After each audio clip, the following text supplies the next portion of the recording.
नमस्कार, मैं कैलाश जोशी। आप देख रहे हैं मेरा YouTube channel son of Himalaya. Video देखने से पहले चैनल को सब्सक्राइब कर लीजिए, साथ में दिया हुआ बेल आइकन प्रेस कर लीजिए, जिससे कि आप मेरी आने वाली वीडियो भी देख सकें और आपको नोटिफिकेशन भी मिल सके।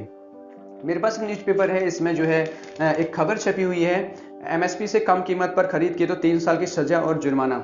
जैसा कि आप सभी को मालूम होगा, आप सभी को पता होगा कि केंद्र सरकार के द्वारा 3 विधेयक जो है, 3 बिल जो है राज्यसभा में पास कर दिए गए थे और भारी हंगामा हुआ था, बहुत हंगामा हुआ था राज्यसभा में। उसके बाद वह बिल जो है राष्ट्रपति के पास गए थे और राष्ट्रपति की मोहर लग चुकी थी उन बिलों पे।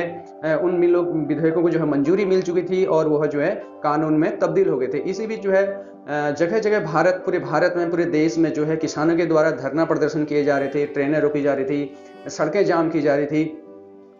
इसके बाद पंजाब सरकार के द्वारा विधानसभा में एक विशेष सत्र बुलाया गया और जिसमें जो है 4 विधेयक, 4 बिल जो हैं पास किए गए और वह बिलों की प्रतियां जो है पंजाब सरकार ने राज्यपाल वीपी बदनौर को सौंप दी हैं। मैं आपको सबसे पहले यह बताना चाहता हूं कि इसमें जो एक लिखा गया है एमएसपी क्या होता है? एमएसपी होता है एक सरकार के द्वारा किसी भी किसान के अनाज का जो है मिनिमम सपोर्ट प्राइस जो है तय किया हुआ होता है, चाहे वह जितना भी हो। ठीक है, यदि किसान चाहे तो उससे अधिक मूल्य पे यदि उसका अनाज बिकता है तो ठीक है, यदि उससे अधिक मूल्य पे जो है किसान का अनाज नहीं बिकता तो सरकार ने जो मूल्य तय किए हुए हैं, जो रेट तय किया हुआ है, तो वह उस प्राइस पे जो है सरकार जो है उनका किसान का उस किसान का जो है अनाज खरीद लेती है। तो इसमें क्या है, 4 विधेयक जो पंजाब सरकार के द्वारा पास किए गए हैं, मैं उसमें से आपको जानकारी देता हूं कि केंद्र सरकार ने जो कानून पास किए थे और पंजाब सरकार ने जो कानून पास किए थे उनमें क्या बदलाव है, क्या उनमें चेंजिंग है। केंद्र सरकार ने फर्स्ट कानून जो बनाया था, जो है पहला का विधेयक जो बनाया था, पहला जो बिल था, उनका पहला कानून था वो था कि मंडियां वैसे ही चलेंगी जैसे पहले चलती थी, लेकिन बाहर की कोई भी कंपनी या व्यापारी खरीद फरोख्त कर सकता है, इसमें कोई टैक्स नहीं लगेगा। व्यापारी किसी भी कीमत पर अपनी मर्जी से अनाज खरीद सकता है।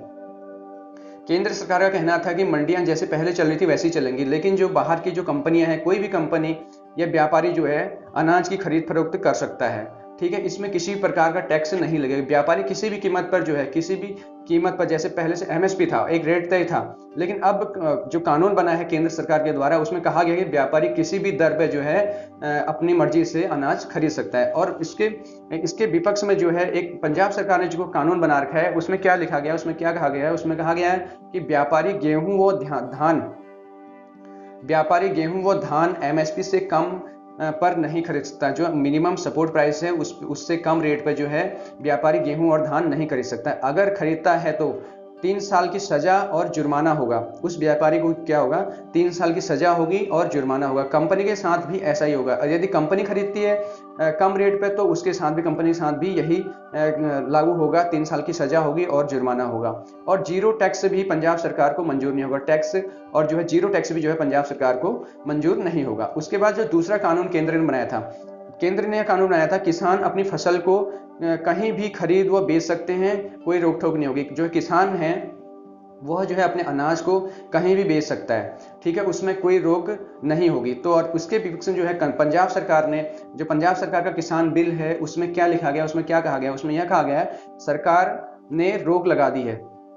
ठीक है, सरकार ने यह रोक लगा दी है, किसान कहीं भी नहीं बेच सकता। किसान अब पूरी तरह से जो है राज्य सरकार का हक होगा कि वे कितना खरीदता है और कितना स्टोर कर सकता है, इसकी जानकारी राज्य सरकार को देनी होगी।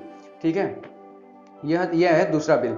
ठीक, इसके बाद जो तीसरा बिल है, केंद्र सरकार ने तीसरा बिल जो पास किया था, उसमें लिखा गया है कि कंपनियां जितना मर्जी चाहे अनाज खरीद सकती हैं। ठीक है, और वो कहीं भी जो है, चाहे राज्य पंजाब में रखें, चाहे पंजाब में रखें या किसी और राज्य में जो है अनाज का भंडारण करें, इसका कोई लेखा जोखा नहीं होगा।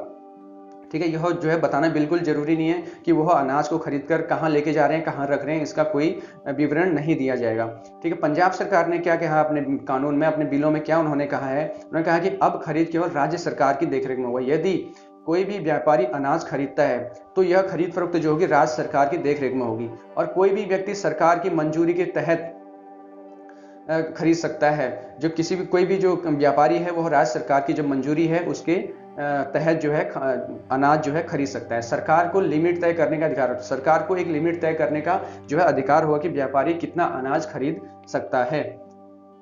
ठीक है, इसके ये है केंद्र सरकार का कानून, तीसरा कानून, और पंजाब सरकार का तीसरा कानून। एक चौथा कानून जो केंद्र सरकार ने बनाया था और उसके विपक्ष में जो पंजाब सरकार ने जो पंजाब का जो किसान बिल है वो क्या है मैं आपको बताता हूँ। केंद्र का जो कानून कहता है कि अगर किसान और व्यापारी में कोई विवाद होता है तो केंद्र के पहले कानून के मुताबिक वे केवल एसडीएम, सब डिस्ट्रिक्ट मजिस्ट्रेट जिसे कहा जाता है, एसडीएम तक ही जा सकता है।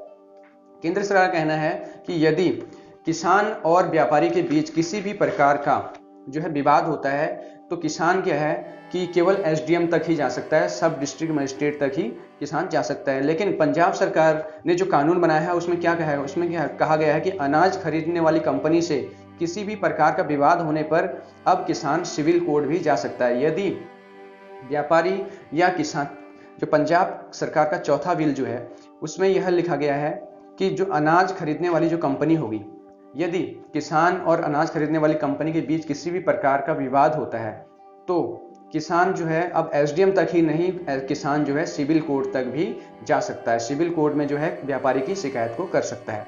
तो यह है केंद्र सरकार के कानून जो उन्होंने बनाए थे, और यह पंजाब सरकार ने जो बिल पास किए हैं विधानसभा में, जो उन्होंने राज्यपाल को सौंपे हैं।